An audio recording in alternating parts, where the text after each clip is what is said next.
We're Ron and Stephanie Franklin, and we've been at EVC for about 3 years. We have 4 daughters, if counting Sarah. And we tell people we have literally have daughters all over the place. It was really difficult for us to even get pregnant in the first place, for me to get pregnant in the first place.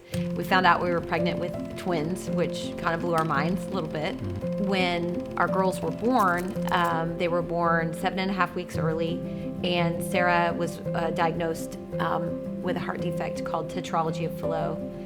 And it's a really repairable heart defect. We had a lot of hope. She had a surgery when she was 3.5 months old, and it was a full open heart surgery. That surgery went great. Every 6 months, she would have to have cardiology visits just to check on her heart, see how things were going. And she really wasn't having any symptoms. Happy Easter, Sarah. Yes, you look so pretty in your dress this morning. But when they were almost 2.5, we went in for a cardiology checkup, and they said, I think our heart's having to work a little harder than it really should. Let's do an extra few tests and check it out. So they did, and realized that it was working really hard, and they wanted to go back in and do a second sort of repair. When she got ready for surgery, they do a lot of things to make those kids comfortable, and as they were putting her to sleep, they let me hold her. I said, go night-night, Sarah, just go night-night, it's okay. She put her head on my shoulder, and she said, I pray, Mommy. And that was the last thing she said, and I didn't know what a gift that would be. We had her surgery that day. When we sat in the waiting room, something just kind of went off in my heart that things just weren't right. Sure enough, there was a delay, and the delay was when they would try to take her off the heart-lung bypass machine and get her heart kicking again. Her heart didn't want to start. It didn't want to, work on its own. And that's when they came to us and they said, we need to talk to you. And they said she had complications. Her heart's not starting back up again. None of us expected this to happen. And we are putting her on what's called an ECMO machine. Because the ECMO machine was doing the work for her heart started beating again. And they said, we're just gonna let her heart rest.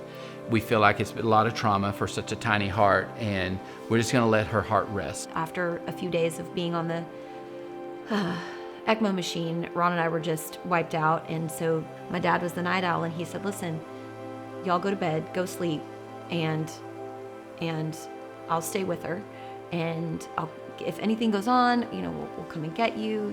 It's okay, go rest.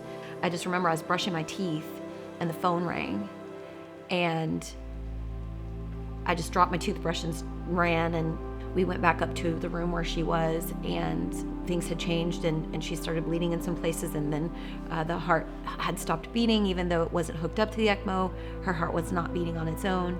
At one point, this overwhelming sense of peace came over us, and we knew that she wasn't there anymore. We knew that after 2 hours of the doctors and nurses working so hard to keep her here, we knew that she wasn't there anymore.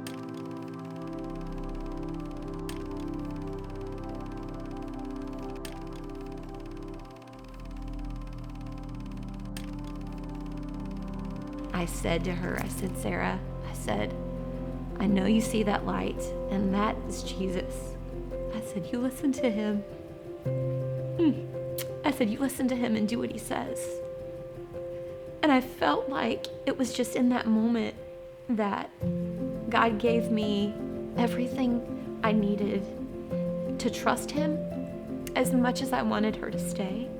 When we went through this loss, it was super painful, but God used it in a really, really special way to cement us together, but more importantly, to change heaven for me. Mm-hmm. Heaven became more than an idea or something that we read about or something that we long for or even that we hope for. It even went a step further, and it became a place that our daughter is there in the presence of the King of Kings, and that she is just experiencing something that, as her parents, we began to see this life could never have brought her. On days now when we experience loss, when we experience tragedy, when my dad passed away, when we have uncertainties, when we have diagnoses, when we have all of the ups and downs that life has to offer, we think to ourselves, remember, this life's just a blink. What are we going to do in this blink that allows more opportunity for people to know Jesus in a way that they get to experience heaven with us?